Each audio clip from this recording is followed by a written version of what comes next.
With the first day of school just weeks away, school safety already top of mind for many across the state. Right now, state officials are taking action to keep students safe following recent fake emergency threats targeting schools. Today, hundreds gathered in Hartford for the state's Safe School Summit. Your reporter Sierra Jordan is live at the Legislative Office building where that event was held. Sierra.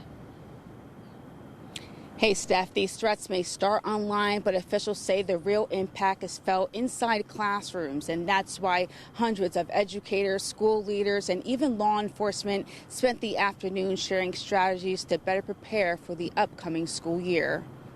From swatting calls to hate crimes and online extremism, officials say the threat landscape for schools continues to change. For Christina Buckley, the issue hits close to home. That happened when I was in high school too, and a lot of kids were scared. So it's definitely not like a joke or something to mess around with. But now a new mother who spent years caring for children of all ages, Buckley says she's paying even closer attention to school safety.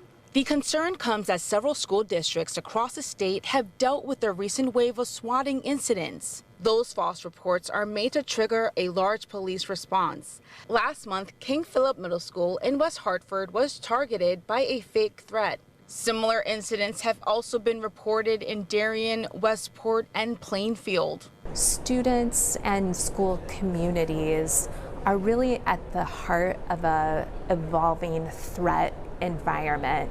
It is different today than it was 5 or even 10 years ago, driven in large part by the internet. That was the focus of today's Safe School Summit. The event brought together hundreds of educators, school administrators, law enforcement officials from across the state to discuss how to respond to false threats, identify warning signs earlier, and strengthen school safety plans. Officials say even when a threat turns out to be false, the fear it creates is very real, leaving a lasting impact on students, staff, and families.